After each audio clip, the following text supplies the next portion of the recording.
Hello and welcome to the Crystal Core Radio Podcast. I'm your host, Brian. Joining me, we got a roundtable to bring out the healer discussion as we head into Endwalker. I'm going to introduce them. I'm going to let them also share a little bit about where you can find them, find their content. Be sure to go and follow them. We're going to start with Momo. Momo, welcome. This is your first time on the podcast. Cole and I did a little collab. We'll also talk about that in a second. But let's start with you, Momo. Who are you? What do you make? And where can people find you? Well, my name is Momo. I go by FFXIV Momo on YouTube, Twitch, and Twitter. I'm a content creator. I've been content creator for 5 years, on and off. Now, I mainly focus on the hardcore / in-game scene of the game when it comes to raids or anything like that. Mainly focusing on healers right now, but I made other guides like the melee optimization guide from Stormblood, and also a healer optimization guide back in Stormblood as well. So you might have seen that. Happy to be on the show, though. It's my first time here. Absolutely, man. Guys, if you aren't aware and you're here watching us on YouTube, Momo is and also Cole are tagged in the title and description, so you should be able to easily follow that, and please go follow them for all that they do. Obviously, like Momo for the fantastic little anime character they got, and and the deep voice, the deep registry. Like I tell you, I can't get enough. I think Momo is an OG, so to hear 5 years. We've been around 5 years, and I think of you as one of the people that, like, when we started, it's like that's where we're going. So, like, I don't know why you must have come onto the scene in a really impactful way. Because, like, I just remember that, like, we were like, okay, that's one of the paths we can go. Yeah. So when I first started content creating, there was like, it was at a period of time, I'm sure if you played like in Heavens or anything like that, that you remember, like there was no resources whatsoever. So like in that sense, I got lucky to like kind of like hop onto that train, especially when it came to like the optimization side of things in the raiding community. Yeah, that's how we grew so fast. Was Brian put out a controller guide and people were like, it wasn't that it was like, wow, Brian put out the best controller guides. It was Brian put out the only. So we were like, I don't like you. I'm going to watch your next video now because it's the only one on that subject. Literally, it's like we looked, just kind of a note, and we'd search FFXIV in like incognito, like not logged in mode, and it's worked a game, Momo, Mr. Happy, worked a game, it's like, and some guy's like, I'm just tired of you guys, and I'm like, I can't help you. Our call for 5 years is like, let's get some more people in here because honestly, I'd love to watch some more content. And I just ended up just like saying like, all right, I guess I'll just if somebody's not making what I want to watch, I'll just make it myself. Yeah, sometimes you got to take it into your own hands. That's right. Cole, dude. Okay, so Cole and I did a collab, and it was awesome. Like it was just so much fun. Recently, obviously, discovered you over the last year. I think you've been crushing it, in my opinion, talking about healers. Your passion for Final Fantasy and healing, I think, just bleeds through each and every video. In fact, when we did our media tour coverage, I know WG Productions, awesome guy. Just I love Wes, and he's just in here saying, "Morning, Brian and Cole." He was like, "You got to get Cole and Momo on the podcast." So honestly, he's not a producer of the show, but his production part of his name literally set this in motion because I was like, "That's a genius idea," So I would love to take credit for great ideas, but I just got to give credit where credit's due. You guys have been suggesting awesome pairings, and that's kind of how the show is going to go forward. That's my slight introduction. Like that, I think does you no value. Like it's, but please tell people about yourself for those who haven't heard, and then we got a lot to talk about, especially with the healers.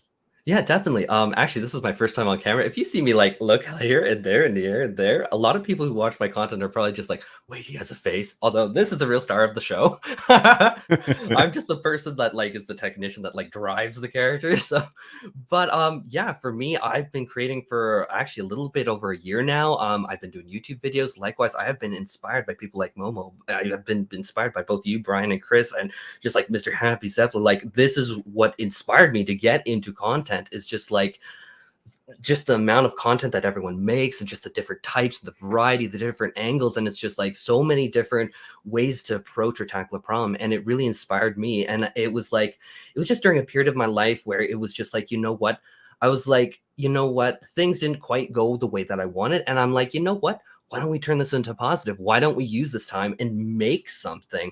So my camera just said internal temp high. If I drop off, I'm gonna restart. Oh, You're good. All right, we lost visual on it. So for those of you who are listening in the MP3, make sure to give the show a 5-star rating when you get the opportunity to. We would love it and appreciate any 5-star ratings that people want to throw our way. Let's go to Chris. Chris, man, you've been leveling the healers.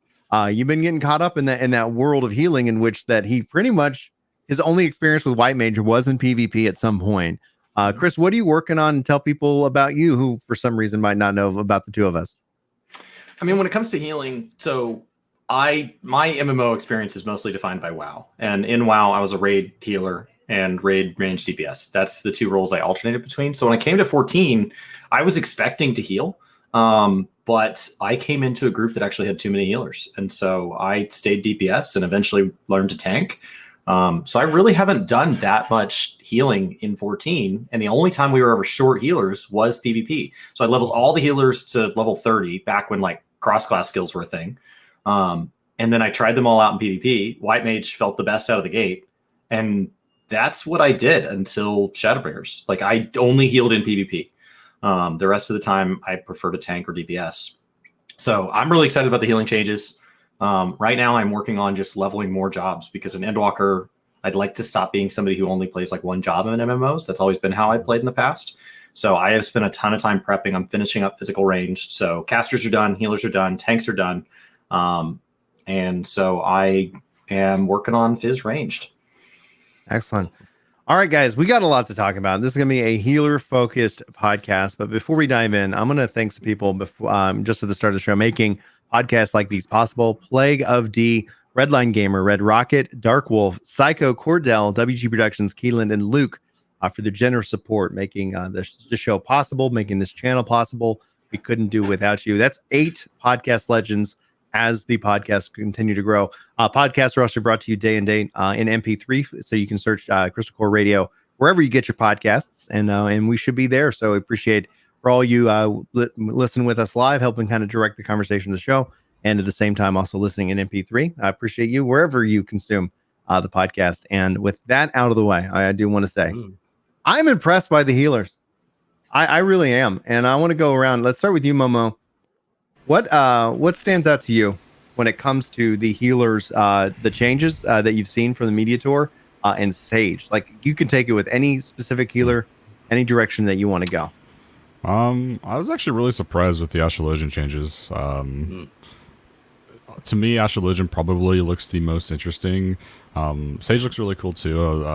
I actually wasn't as excited for Sage at first because to me it was just going to be like another Scholar in a sense, and that's actually kind of what it is too. But the playstyle and some of the healing etiquettes of it, like for example, Peps is being pretty much a reverse emergency tactics where you apply it after you use the shields is really interesting. And I think there's a lot of cool things you're gonna be able to do with that. And then Panheim and Heim are also very cool abilities that we don't actually have in the game. So it has a pretty interesting healing toolkit that's going to be really fun to like maximize its potential with. And just, you know, all obviously the aesthetic of it is really cool too. I know a lot of people are like, oh yeah, Gundam healer. But, I actually agree. I think the healers look really good going into the expansion. I was actually kind of worried because, you know, I was afraid they're going to either remove some abilities or, you know, just not handle it properly in the sense. But I was actually pleasantly surprised, and most of the things that I was worried about actually didn't come true. So I'm pretty happy about that. I think the 1.5 second cast time change is going to be really good. Oh, yeah, it feels good. Like 99% of the community is going to like that. Like the 1% is like that, you know, the people who like want that tiny little micro optimization for like, you know, DPSing on healer. We're like, yeah, they don't matter. they don't matter. Get out of here. But yeah, I think it looks really good. I'm pretty excited. Cool. What about you? Definitely. I'm honestly really happy that Scholar maintained most of it because I was a little worried, and I remember there was a video that I made about like Rip Pets and Endwalker that circulated around, and I was actually kind of worried just because the fairy did have so many issues that like Seraph, am I saying it right? I know my comments correct. I say Seraph. Seraph.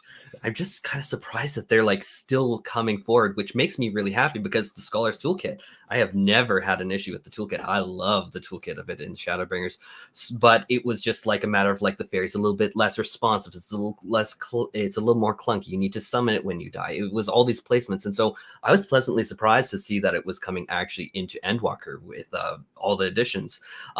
Knocked Ast, I'm not gonna lie, I was really sad about that. I know Knocked Ast is not that popular.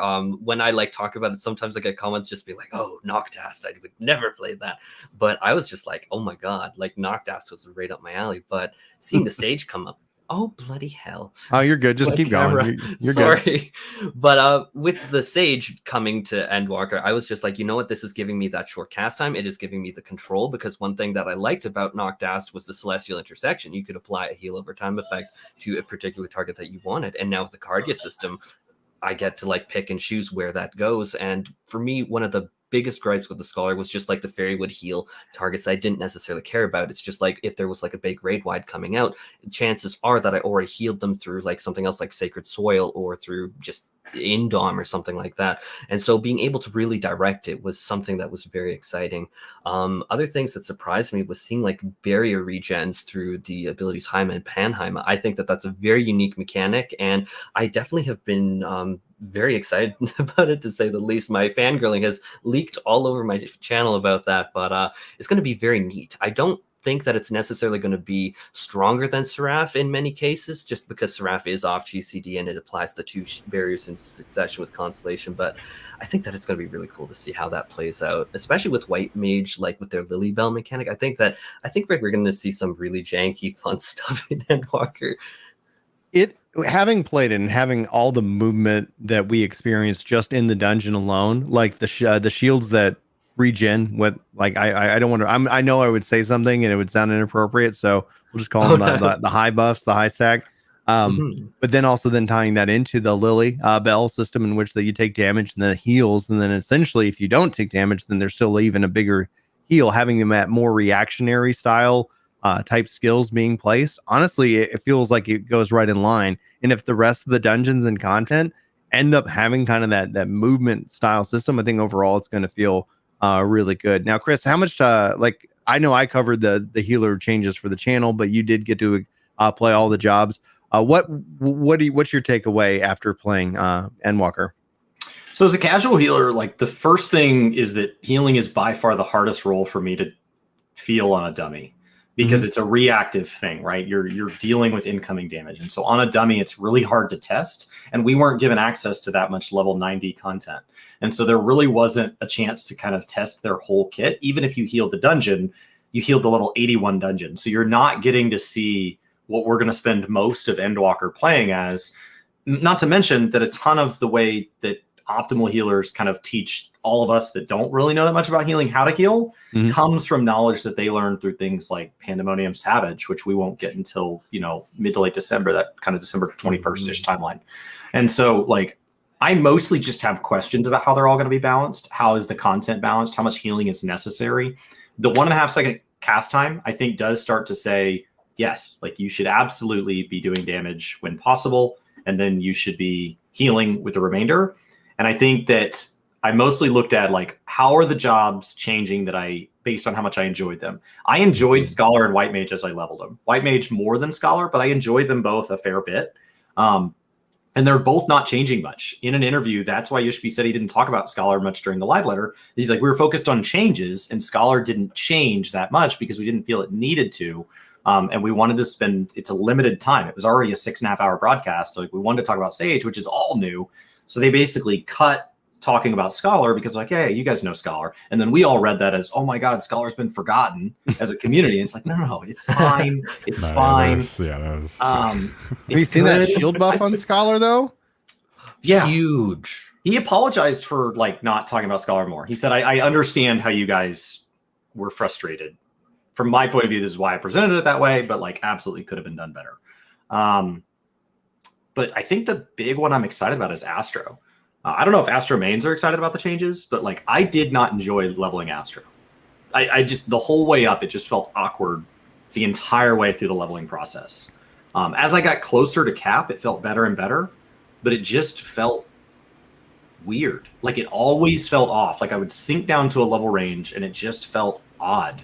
And I didn't have like a fairy to make up for it. It just never felt comfortable. I would say from like a tanking perspective, it's similar to like Paladin, where like it just feels different. And it can feel really clunky at some level ranges. And so I was really excited to see Astro change a lot. And I wish the fairies had changed a little more in light of the summoner changes. I wish the fairies just did something. Like I just wish either fairy was like a preference. Like, hey, when you use this one ability, depending on which fairy you have out, there's like some minor difference in how they function. Because summoner got to like go become amazing, a whole new job. And Scholar's like, yeah, cool. So I'm going to do the same thing.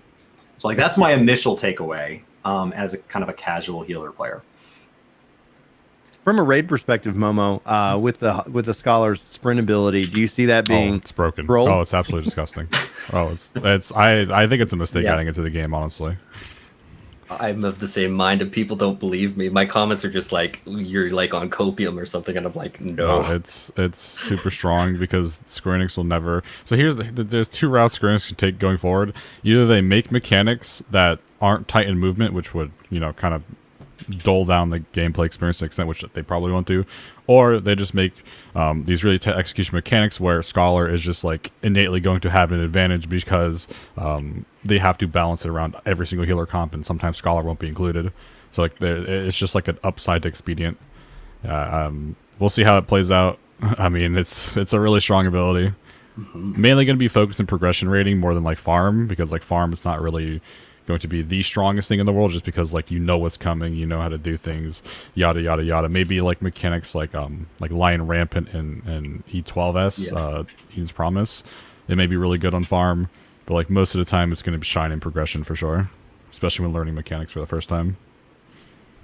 Movement's the most undervalued, like it's the most undervalued statistic in any game. Like I play a lot of like tabletop miniature games, and people tend to underestimate how important movement is.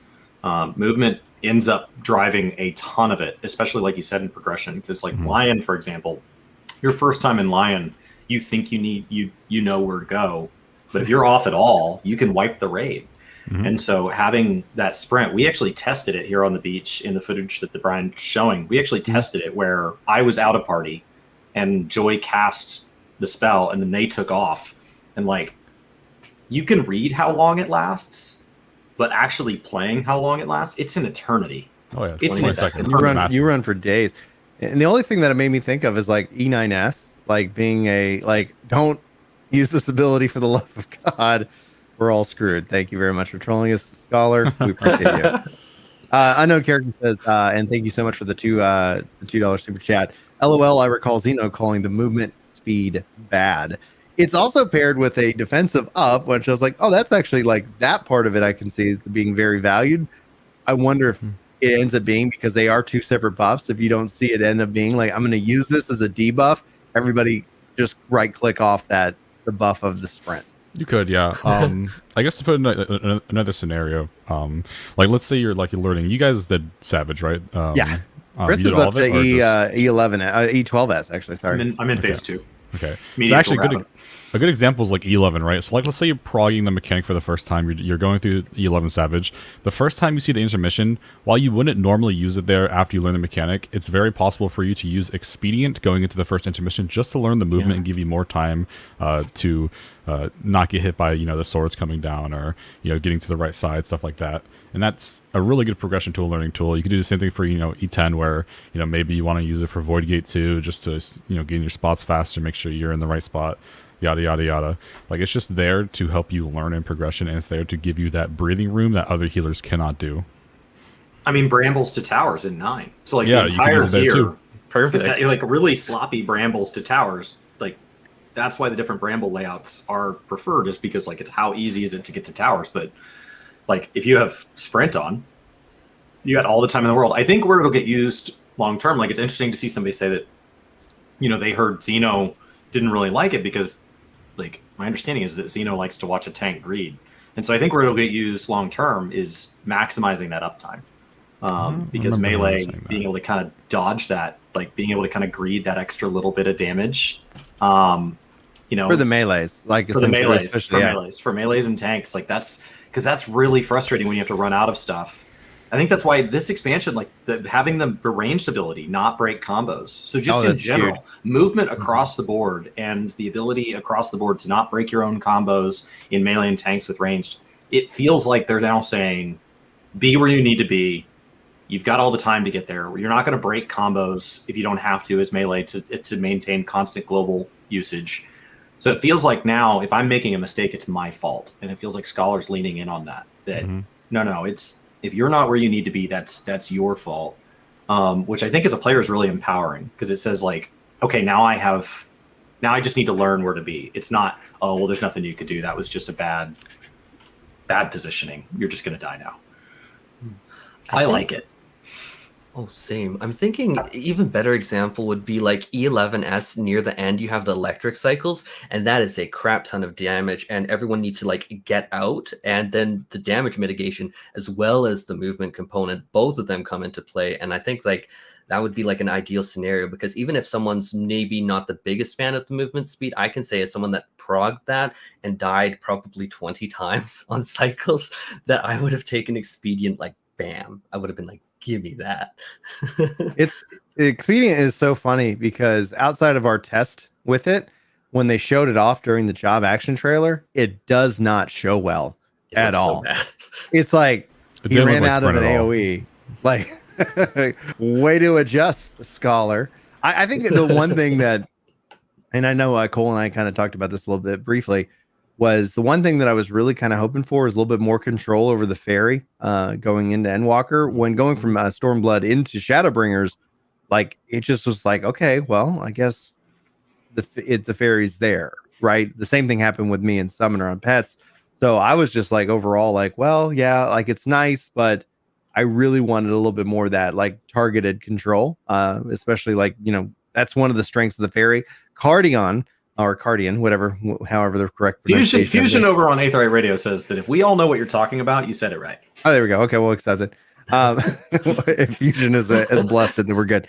But the fact is that seems to be that more targeted focus healing. And what I was surprised by with that is it isn't based off of the damage. It's just 170 potency cure that's going out. So, but doing damage is actually then acting as that heal. And personally speaking, I'm really excited by that to see how people adapt to it, because I know right out of the gate, like we struggled with it because it's, you're still kind of trying to learn everything. But when people really get to spend time with it, I'm just wondering if that's going to be like, oh, do you like to be a green DPS? Sage is the choice, is the better choice for you. But I felt like everybody's just, I love the animations that they brought in, like Gravity 2. I loved how they looked. Holy 3. I'm guessing that's a tooltip error. What's 2? Yeah, I know. It's like there's a couple spells that we just skipped a whole level, and I was like, all right, that's how it is. Now, let's talk about Astrologian kind of as a focus, right? Mm-hmm. I felt like the card changes are going to be really hard for me as a controller player, and so like I know in my specific video, like I'm committed to rethinking and restructuring how I can get all of that to work, because now you have draw, you have you can redraw once per draw, you have undraw, you have play, you have your Arcania, you've got your play Arcania, like, and then you have your divination, which is completely reworked. So, I guess changed and hopefully for the better. And then you have obviously the ability to play your seals, and all of a sudden it's like, gosh, I'm looking at all of these skills just as a core mechanic. I'm not even getting into damage rotations. I'm not even talking about basically healing, depending on what Arcania I'm drawing. Momo, like the Astro has been this like preferred but also weirdly timed RNG job in Shadowbringers, especially in the raid scene. Mm-hmm. Were these changes good for you, bad for you? What's your take on the changes with Astro? Overall, they're pretty good. The biggest issue, I was pretty harsh on the card system just because so a lot of people like the RNG aspect of Astrologian, and that's fine. But the thing that made Astrologian okay was that they had way more opportunities to play around bad RNG, right? You not only had like multiple like 3-charge draw system or redraw system, enabling you to redraw 3 times in a row to get like your preferred seal. You also had sleeve draw, which was changed in 5.3, I believe, to be a guaranteed seal of your choice or for whatever you didn't have left, right? So that was like your fail-safe mechanic. They removed that and they removed your multiple redraws. So now you only get 1 redraw after every card, which is going to feel really bad, especially because currently Astrodyne is just not that strong when it comes to how much damage it provides to you. So like currently, like in regards to, this is like less important for like casual / mid-core players, but for like the high end optimization crowd, you're going to, oh no, I don't, sorry, I mean, I don't know if I said it wrong, No, but you know what I mean, right? Like yeah, it's not worth, this is like, gonna be really, really good for we're not gonna name names, but Chris, no. If you're a bad Astro, I have great news. Yeah, like you don't, like the thing is, like a good card, a properly timed card is going to be more impactful than sacking a seal, right? Like it can be better to do like a 2 unique seal than a 3 unique seal just to get like a better raid DPS from your card, right? So like that kind of stuff feels really awkward to think about and to kind of feel out and like proper play. So I kind of hope they just like the ideal scenario is they either change the redraw system or they give you sleeve draw back, or they make it to where redrawing gives you like a seal, guaranteed seal of your kind. Though that would kill the RNG aspects, I don't think they would do that, just because like that's kind of like the flavor of the job, right? It's like Astrologian is the RNG healer for most people. But if they do that, I think it'd be really good. Overall, though, the healing toolkit's awesome. The playstyle is really good. Some people complain about the minor arcana stuff, how it's like RNG as well. You can get like a lord, you can get a lady. It doesn't really affect me as much. I don't really care about that kind of stuff. I think it's kind of unique. Will it be annoying when it comes to like week 1 progression where you pull like 10 ladies, you don't get 1 lord, so you just miss out like 2k potency or something? Maybe. But yeah. I like like that happened to Mr. Happy on the tour. He was trying to get footage of the wrong one. Oh yeah, and he said in the chat, and he's like, so pretty cool. No. I just pulled 10 in a row. Nothing but ladies pulling. I actually like that because I really didn't enjoy the Arcania change in Shadowbringers, because I was just like it just didn't feel like significant or impactful. But now it's like, yeah, you get a damage ability or you get an AoE heal ability. Like it's like I actually kind of really appreciate that, even if it's flipping a coin, even if it is all ladies one day. I'd rather take that. You bring up a good point, because I forgot to mention this too, but now you have no option. So like you no longer have an option to sack a card when you don't want to use it for a seal, right? So now you're forced into just using it for, like, even if you have 3 seals, let's say you're in a situation where you have 3 seals, you have 3 unique seals, but now you have to throw another card out before you use your Astrodyne. Now you're put in a position where you're forced into a 2 seal rotation, because you cannot throw it out. You just cannot get rid of the card, because you're not going to drop the card. Undraw is still really bad. You're never going to use undraw. Don't put it on your hotbar. Yeah, I never have, but I was like, good lord, if I couldn't redraw and I'm just fishing, like, would that make sense? I don't know. It's a really weird situation. I hope they change the RNG aspect of the cards for sure, but we'll see. What about you, Cole? Where are you at with the job? With the Astro specifically, I need to mirror everything that was said. I also think, especially with Astrodyne, I'm actually going to pull it up here because I don't want to put my foot in my mouth here. It's fine. So Divination, I really love the change to that just being instant. Okay, there, Astrodyne.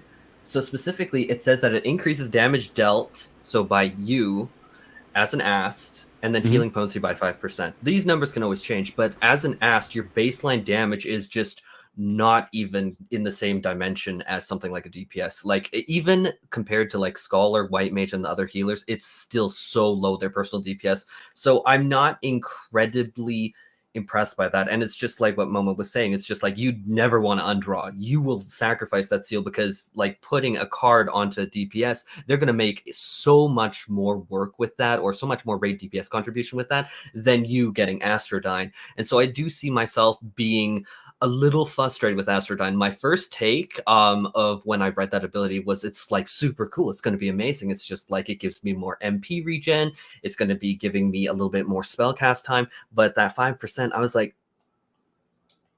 I'm not the biggest fan. What would make that then become a fan of it, right? So we talk about numbers can change. And so we look at the Astrodyne ability, like what ends up making that impactful a buff for you? So it's not going to be the healing potency, because 5% increase, while I will take it, I'll absolutely take it. You can't rely on that, because it's just like, if you start relying on that for a particular mechanic where you're just like, okay, my co-healer is going to be using in Dom as a scholar, then I'm going to need to say use Macrocosmos. And I know that those two, that ability is not going to change that. So the 5% healing is kind of, you can't depend on it. So it's kind of like, I have to kind of toss that benefit. But what would make that would be if it was like another damage buff for the party. Is that likely to happen? No, I don't count that that's going to happen. Yeah. So I'm not really sure how I'd take it with that. The first two effects, I will absolutely always take MP. I will absolutely always take reduced cast time, because that in itself will boost the damage. And likewise, if it stacks with that, it does a bit more. But it's like, still, when we're looking at Fall Malefic, where is it here? It's doing 250 potency. I know that Scholar is doing 295 with Broil. Sage, I think, was quoted at... Sorry, I don't want to... 330. Oh, 330. Yeah, which is like 250 versus 330. Like, that's significant, and that's gonna, like, especially like in those in longer fights, it's just gonna add up. I love that Sage was bringing a lot of damage options. I really actually was so like, cool. I mean, it was like, is it just like one button? It's like at the end of the day, like, it's going to boil down to a couple of buttons, because healers don't have a lot of options. But I feel like they're getting more and more options than they had in Shadowbringers. I felt like there was a massive homogenization of it. I want to talk to you guys about that. When we had 3 healers, I think clearly, I like the healing winners and losers, was discovered pretty quickly. What do you guys think about the layout of the healers going into it with all 4, and the targeting, barrier versus pure? Should I go second or first? I can. You go first unless you're troubleshooting, or I can give it over to Chris. We'll like. Sorry, my camera just. Oh my God, sorry. So, I think the dichotomy between the healers is going to be pretty interesting, because currently, I'm sure if you've seen like the high end runs, you actually see sometimes like a white mage and like a diurnal Astro together, right? Mm-hmm. 2 pure healers, because they're just really efficient at, Astro's really good at mitigating damage with like snapshotting CU and being able to apply barriers with neutral sect, which, we could get into that as well, but it's gone. Yeah, no, that's still there. And the neutral sect's still there. They can still apply barriers. Oh, sorry, neutral. I was like, I was thinking the other sect. I was like, oh yeah, Nock's gone. Yeah. But you actually might see a I guess the Scholar barrier duo becoming like a real thing, depending on how the fight design is, I guess, or fight encounters are designed. And I think it's going to be really interesting, because like Scholar, Sage, there's nothing in their toolkits outside of how like Noct and Noct shields and Galvanize can't stack.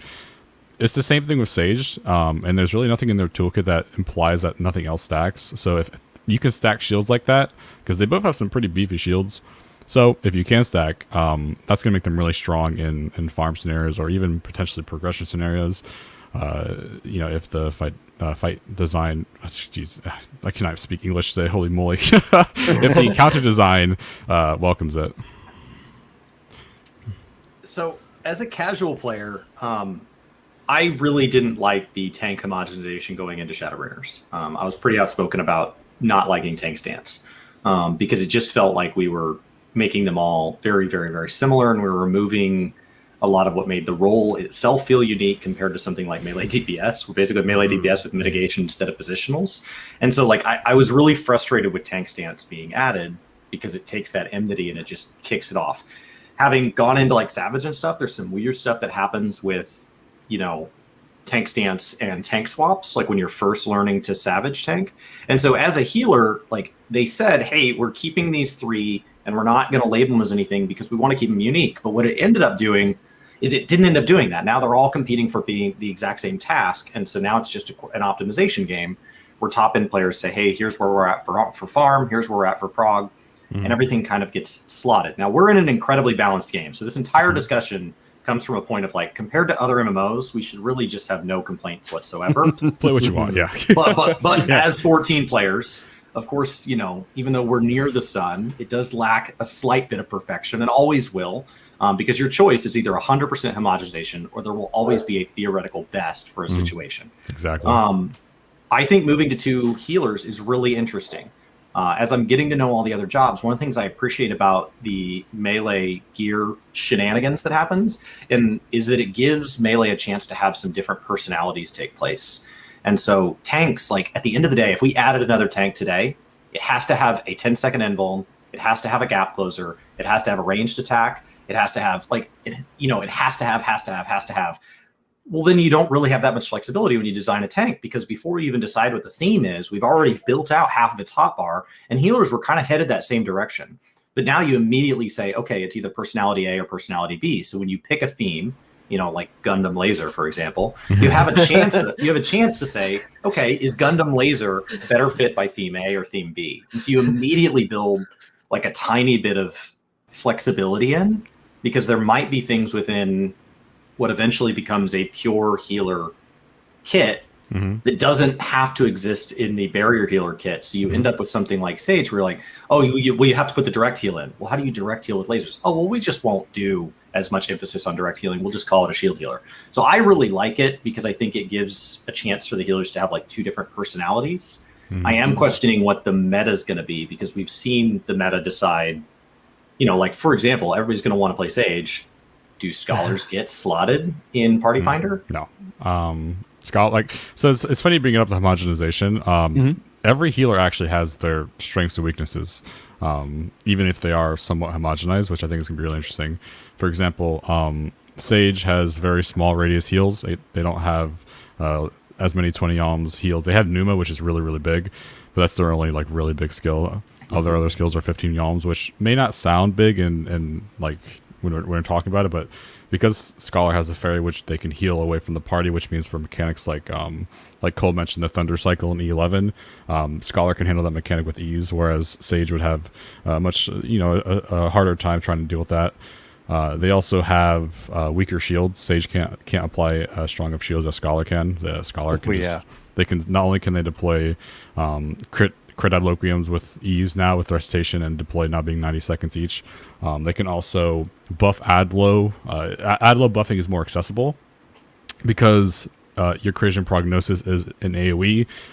That means if you want to buff that, you have to use AoE increasing abilities like Fey Elimination, Mantra, Asylum, things like that. Whereas Adloquium gets affected by those as well, but it also gets affected by single target things like Thrill of Battle, Nature's Men, Protraction. So like you can just continuously buff this Adloquium shield to monstrous potencies and just deploy like some half HP health bar shield to the party. But yeah, they have their strengths and weaknesses. Sage's biggest pro is that it can heal or it can shield while on the move, and heal technically while on the move, which is something Scholar can't really do. I mean, they can with like their instant cast, but they can't GCD heal on the move without using Swift Cast. So they have their pros and cons. I think it's just going to be down to like whoever wants to play what in Party Finder. I don't think a healer is going to get slotted. I don't think the balance will ever get that bad again. What I'm personally excited about though, because when it comes to the balance, is that with 3 and not like when the fact that they did go away more from like pure versus barrier. Now that with Sage and Scholar and White Mage and Astro. Like from a balancing perspective, actually, I'm less worried about it at all, because they can look at White Mage versus Astro and just make whatever tuning changes they need in the pure category. And then in the shield healing category, they can make whatever balance changes they need between those two. So you're not looking at, okay, how do we do this? Because you want to keep that what makes the job unique, to the role itself. But then you also want to make sure that it's not like, oh yeah, clearly we do not absolutely take this job. And 14, like Chris said, it's like, like it's we're flying too close to the sun. Like it's when there's nothing to complain about. What are we're gonna go find a little enemy, a little thorn to sit here and bark about. But I'm actually personally more excited by that change, in which that it feels like, hey, they're going to try to pair us up with either one of the pures and one of the shields, and having those work together. Obviously in raiding and having more pre-mades, that's going to be, I guess, where more any kind of meta forms over what works better for the party than anything else. And people usually take, that particular party is using this build, that therefore it's the best. And it's like, well, maybe for you, the best, you're going to do better if you actually enjoy playing the job than anything else. Exactly. Yeah. Cole, did you want to weigh in on this this homogenization topic? Don't worry about your camera. Absolutely. And sorry about the camera, my god.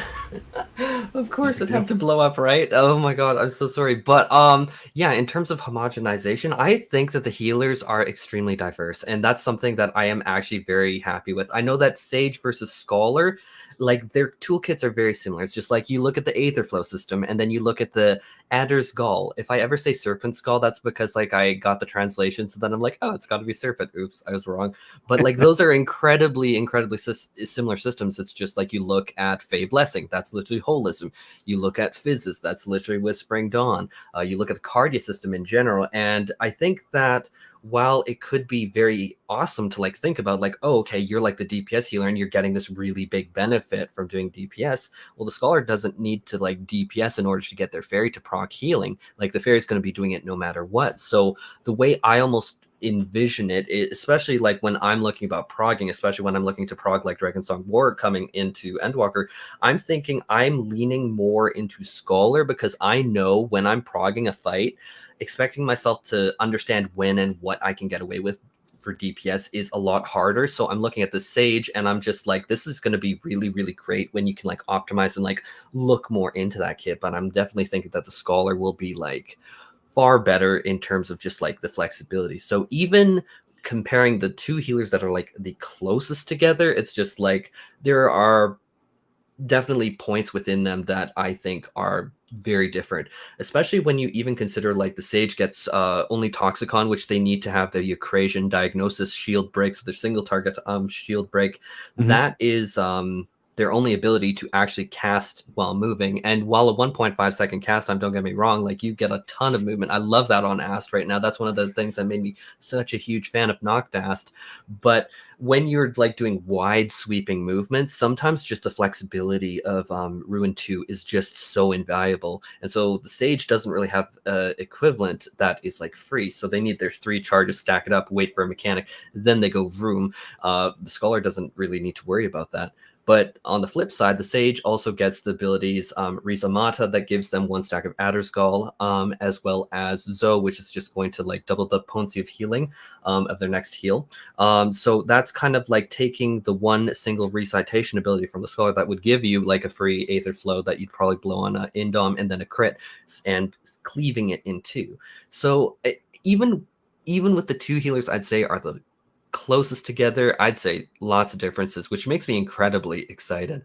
And then Ast, my god, that is like the OG CD pumps out heals. Like it's just like when you're talking about like collective unconscious and then like all these other off GCD AoE heals, the white mages that I know are just like, you know what, I kind of want a bit more off GCD AoE healing too. And especially actually to that point, when I'm thinking about barrier healers versus pure healers, I know as a Scholar, I have been in the state that I call running out of gas, where it's just like there's no Aether Flow, there's no cooldowns, and you're kind of out to lunch. And that's when I'm like looking at my co-healer and I'm just like, help me please. And then like a white mage just boom. And so I think going into Endwalker, the healers have such a good healthy spread. I'm very much excited for it. So based on kind of some of the optimization you guys are talking about, as somebody that's, you know, I'll be taking those instant tank cues while everybody tries out Sage and Reaper. So based on that, like as kind of a 2-part question, what is your go-to kind of healing partner setup, right? What are you going in as, and who do you want with you going into P1S? P1S being the most it's the largest invitation to the community to try out Savage. It's usually tuned. The first Savage of an expansion is usually tuned intentionally to try to invite people to try out Savage for the first time. So like, what is your go-to there? And then at, you know, on the other side of that, if you know somebody is just getting into healing for the first time, does that change that answer? Does that change what healer you think has kind of the lowest skill floor? Because they've already said in an interview that like they're aware that Sage and Reaper is going to kind of ask a lot of somebody that maybe is first stepping into that role. It's funny you said that because I actually disagree. I think Sage is very beginner friendly. The only complicated system around Sage is the Eucrasian diagnosis or Eucrasian system. But overall, it's very much like White Mage. It's very straightforward. It's very easy to understand the abilities. There's nothing like super like restrictive about it. Like, for example, Scholar is very difficult. I still think it's probably going to be the most difficult healer to understand come Endwalker, just because you have so many components in its system that are fighting against each other. Like, for example, you use Dissipation, you no longer have access to your fairy, you no longer have access to generating fairy gauge. You use Aetherflow on heals, you lose damage with ED. You know, you use Seraph, you no longer can dissipate. You no longer have access to like Fey Blessing, even though you have like Constellation to kind of make up for it. Like, there's this little system, and you can't Fey Union as well. Right. So you have like these little systems like fighting against each other. You kind of have to understand as a scholar where everything needs to be used and how everything interacts with its own toolkit. Whereas like White Mage and Sage, you just kind of press a button and you're kind of like done, right? Now, are there some complexities on both White Mage and Sage? Of course, right? But they flow very well. They're not restrictive. And that's like the big thing that makes Scholar very difficult as a new player. Like, so many people will come into my chat and be like, you know, Scholar is really hard. Like, how can I do this? You know, like, you know, where should I use X ability? You know, why can't I use my fairy during Dissipation? So it's just like it's complicated because it's restrictive. That's how I felt a lot about Summoner in Shadowbringers, because it's like, okay, like you have these skills that can only be used, but then you're always wanting to bring out your Bahamut and your Phoenix, and that's going to turn this off. So if you got these windows, you got to slot these abilities in so you get these stacks, so that way you can use these off these builds like during this time, and then end up just feeling very like bouncing around. My only concern with Sage is literally I'm just going to have to put a lot of time with it on the controller to make sure that it's actually accessible and comfortable, and you're not like sitting here having to. Somebody asked, like, how do you move around and cast abilities on the D-pad when you're moving? It's my God. You have to like actively like mangle your hand to do so, and it's not recommended. That's why I always put like anything that can cast on the A, B, and X, Y buttons, or the like, you know, the extended cross op bar, etc. But it's like, oh my gosh, yeah, like I hear you. And whenever we get a lot of those abilities that you want to use on the move, it's like, okay, that's definitely lower priority on up, down, left, right, for sure. So that's my only concern for Sage for new players, is that if they're like, I want to try healing now for the first time at level 70. Yeah. They're not going to sink down. They're going to jump straight into level 70 content. They're not going to sink it down and get trickle fed. And like, I can tell you as a tank main, new Sages week 1 have me incredibly nervous that they're going to be like, I put healing dance partner on you. We're good. No, you got to do more than that. Like we gotta do more than that. So like, I'm a little nervous about beginning Sages, just because I think it is going to invite a lot of people in, and so like there's going to be a lot of new things, and they only have so much skill set. But I think long term it'll work out. What do you guys think so what's the pairing going into P1S then? Like, what's the pairing for maybe like people's first Savage, and then what do you think like world first prog groups are kind of maybe considering? Our group is looking at Scholar Astro or Sage Astro. Currently where it stands, I feel like Astrologian is just a requirement. And Endwalker, unless something... Of course, here's the thing, right? There's so many changes that happen between week 1 and week 4 of the expansion, because that's where that's where they get the feedback, right? That's where they get the criticism. That's where they like, okay, they look at what people are saying. They say, okay, well, a lot of people don't like this. You know, people aren't playing this job. This job just doesn't do enough damage. Like, stuff like that, and they fix it, right? So it's very possible that there's changes going into the actual... Savage fight. Our group is looking at Sage Astro, though, just because White Mage, it got knocked down a peg in terms of its like recovery toolkit. Thin Air got nerfed pretty heavily when regards to emergency situations. I felt it needed that nerf though. Like, at the end of the day, I've never felt pressed on White Mage if I'm managing, you know, Lucid and Thin Air. I'd agree if Astrologian wasn't as strong as it is. That's true. But because White Mage has... The thing with Astrologian is, like you said, they have a very, very, very strong off-global healing toolkit. Astro or White Mage doesn't really have that. They have a size every 45 seconds, which is really strong. But then they have a 90-second Asylum and a 3-minute Lilybell, which is like... kills it. You compare that to something like Astrologian, who has like Star, Collective, CEO, and Horoscope all on 60s, and they also have Macrocosmos and Lady of Crowns potentially. And it's just like... It's kind of unfair in that regard. So like for Square Enix to nerf White Mage's like identity of being a very strong GCD healer, like, because they have the strongest GCD heals. After they're done with their off GCD healing, they fall back on their GCDs, and like that's what their core strength is. And for like Square Enix to nerf that, I think that was a pretty big mistake. But we'll see how that goes in, you know, playing Endwalker. Yeah, that can change from now. Go ahead, Cole. Oh, sorry. That's one thing that actually really kind of made me a little frustrated with the white mage nerfs was, thin air specifically, my apologies. And I think the charge is really good because that gives you the flexibility. It's just like if you want to pair it at this moment or that moment, you can do that. But in general, it's just like off GCD heals are free, whereas the white mage, it's just like in order to pump out something, not only are they sacrificing the GCD cast, but now they are also getting like huge MP costs. And just pulling up some of the tooltips, it's just like comparing like the Ast's Helios, which is at 700 MP, to white mage's Medica. It is at 1k. Sorry, I think I said that twice, but like that's 300 more MP just for like the exact same heal. And then you need to also factor in the fact that the Ast also gets the Astrodyne ability, which is only 2 seals, so it's actually, no, that's the first seal. My apologies. So they're guaranteed always to have an extra MP recovery tool. And I think that White Mage is actually one that I am a little bit nervous about. Ironically enough, going into Pandemonium, my boyfriend's looking at playing White Mage. I am looking at playing Sage, although I'm thinking it will depending on the fight what I do. I'm going to be both Sage and then Scholar, and depending, it's like if one needs me on Scholar for Expedient, then I'm going to do it, then I'm going to do Sage. It's really going to depend on the fight, but I know that he's determined to do White Mage and hoping that it works. But hope it works out for y'all in that regards. Yeah, I hope so. But even things like Afflatus Misery, it's literally 900 potency. I just wanted to double check. It's just like Glare right now got a potency boost even. And so now with Afflatus Misery, it was how I at least viewed it was always like a damage recuperation tool. Just like you are forced as a healer to sometimes heal. And so sometimes you need to pull out Afflatus Solus or Afflatus Rapture, combine it with Plenary Indulgence for healing. And so I really thought about it as like a way to recuperate that. And it's just like, it takes the white mage down a peg, and even though it's not the way to weave, definitely, especially not with the 1.5 second time, like Dia is getting its baseline potency just for like the initial tick from 120 to 60 potency, which I am not really the biggest fan of, because at least you had something. It's not optimal, but it was something. So I'm a little nervous, as well as like Lilybell. I think that it's going to be such a brilliant effect. Like I'm thinking about like combining the Sage's Panheima shield, which is never going to result in the overhealing, with this Lilybell. It's just like if there's successive incoming mechanics, it's like those two healing cooldowns. It's literally going to laugh. I do wonder, especially when it comes down to like FFXIV analytics, like, you know, when it comes to overhealing. One of the things that we talked about, no more breaking combos with ranged. I think that's going to be great, because now when I see that I broke a combo, like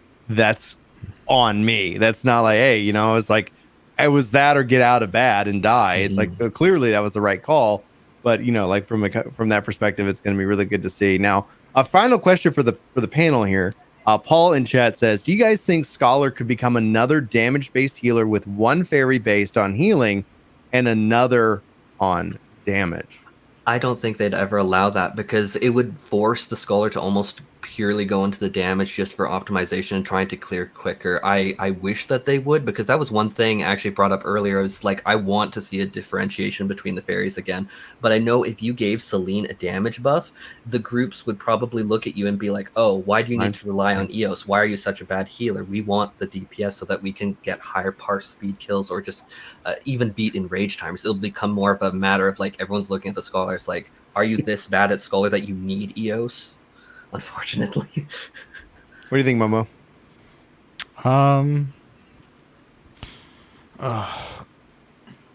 So I mean, just trying to form my words here.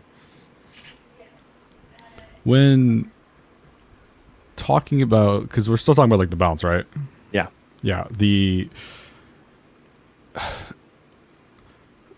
I really don't know how to like, because I'm like, I don't want to like I'm very careful with my words, just because like I know how impressionable things are when it comes to like stuff like this, because like you'll see something, like somebody will say something and I'll be like, they'll go running with it, right? They'll be posted on Twitter, you know, they'll have like a Twilonger written, you know, posted everywhere. God, no. Shoot, maybe I should have thought before I said.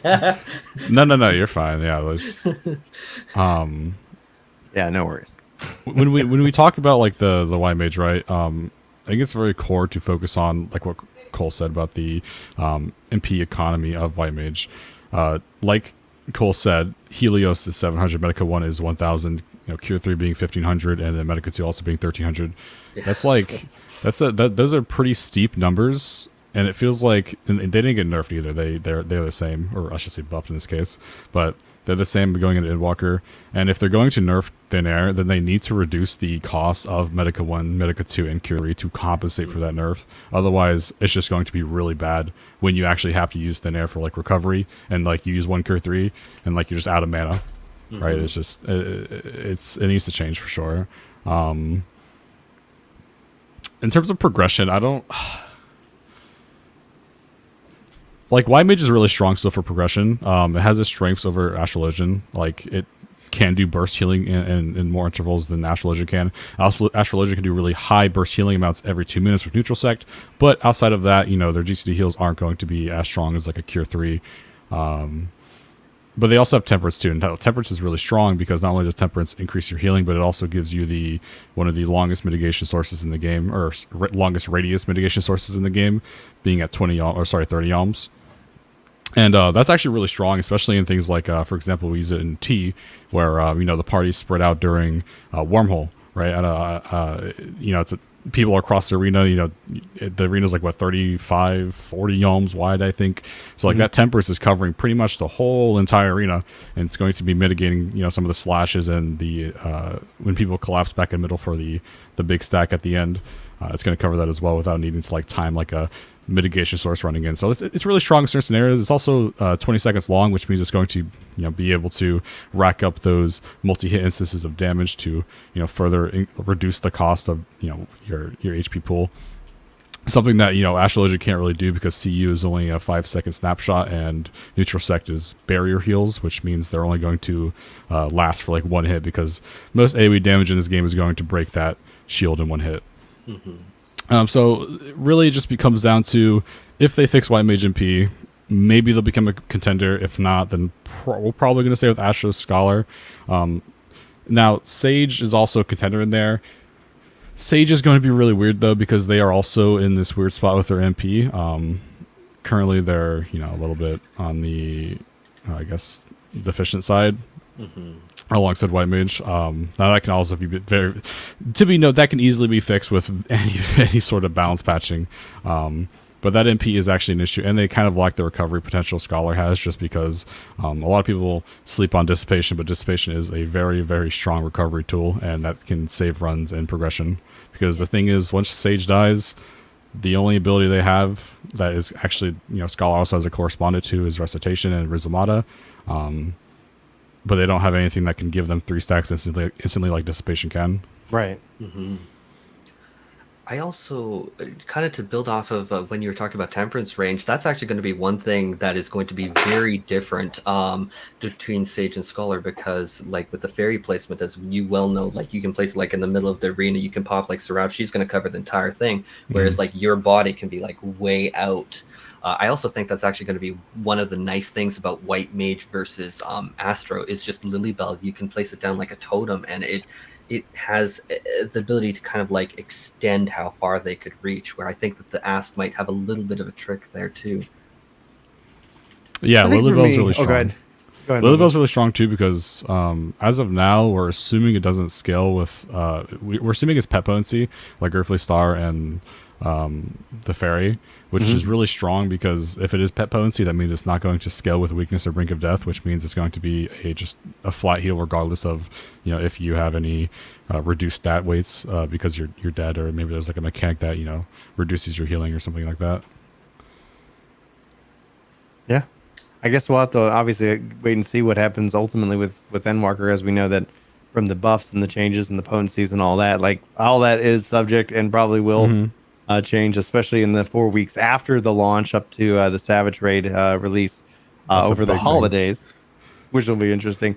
I think for me, like if I was just going to have a wish for Scholar, it would be that they would have ended up incorporating Bane into it. It wouldn't be necessarily for raids, but for like dungeons and stuff. I just miss it. Still miss it to this day. Same thing with Protect. I'm glad for the lost actions, and maybe that would be something that we see incorporated, at some point down the road of bringing back some of these lost abilities that have faded. But with that, we've actually come to the show. I've got a picnic with my daughter here in a little bit. So what I want to do is just give everybody the opportunity to tell people what they're excited about, what they're working on. And we'll start with Cole, and we'll go to Momo. And actually, I'll just set it up so that we kind of have a little clockwise thing happening here. Cole, man, what are you excited about most, and where can people find you? Definitely. So what I'm excited about most is I'm honestly excited just for healing in general. I'm looking at power leveling the Sage first, then getting the Scholar up there, just seeing really what Endwalker has to offer. I think that the story is going to be deeply upsetting as expected. It's going to be amazing. I think that it's just going to be just such an wonderful experience. This is my first expansion that I'm like a content creator, and just seeing like the Discord server and people wanting to do these things is so exciting. So where you can find me at though is going to be at my YouTube channel, Collabs. I am going to try to stream sometime soon. I don't have anything official yet. As well as I have kind of launched, it's still in alpha. I have developed my own website called FFXIV, where I'm just trying to like post a few articles, just get some guides out, and yeah, so that's like my pet project, and hoping that really pans out. Another thing that I'm working on is my camera that is overheated. But yeah, that's all for me. All right, Momo, you're up. I'm pretty excited I'm actually really excited to see how Scholar and Sage interact. That's like my biggest curiosity right now. Because I think they're going to be really fun to play, because their toolkits are very like they kind of harmonize with each other very well too. They kind of, which is ironic because they're both barrier healers, but they play off each other's strengths and weaknesses, which is really cool to see. So I'm actually really hoping they can play together.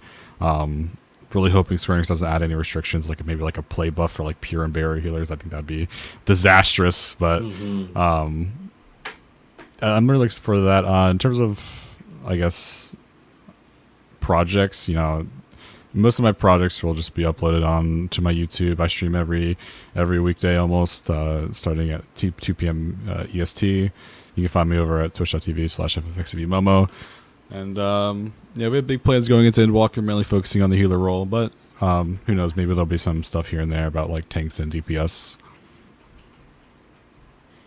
And Chris, you're up, man. I mean, keeping it on the subject of healer, like I think coming out of Shadowbringers, from the way we interact with healers, instead of just asking healers to adjust, like I think Deliberum was probably my single favorite mechanic. The Twice Come Ruin is probably my single favorite mechanic in keeping people honest, in saying like, no, I can't heal you if you just keep standing in things. So like without seeing any of the Endwalker content, it's really hard for me to understand what these healer changes mean, especially as just a casual healer. I've never healed Savage. Like I don't know how to read all this. So I have to go consume people like Momo and Cole's content and say like, okay, what is this telling me? I'm looking forward to it. I think the first dungeon punched differently than the first dungeon they showed us last time. So I'm looking forward to the healer changes, mostly because like I think it's the hardest role for me to gauge what it feels like without being in content. It needs that other half. So I'm looking forward to getting into actual content and leveling it up. I will still be a tank main, so that's not changing. So that wasn't going to change unless they literally deleted my Warrior Soulstone. So there was no way that was changing. And that was before I found out that I have Primal Rend amazingness. So I am looking forward to getting into Endwalker and getting into content, seeing Pandemonium over the holidays, watching people just dump all kinds of time into what I hope is a really great world first race. I enjoy watching it, no intention in taking part, and we'll be along for the ride. Absolutely. Guys, you're already in the right place here, Ginger Gaming Radio, or you can check us out also on Work to Game, Gaming Kinda, Ginger Prime, Collabs, and FFXIV Momo. Thank you guys so much for tuning in. Thanks for listening. Thanks for being awesome. This has been the Crystal Core Radio Podcast. Hopefully you enjoyed the show. If you did, be sure to leave it a like, subscribe if you haven't already, and just generally have an awesome day. We thank you for watching, listening, and being you. Until next time, take care.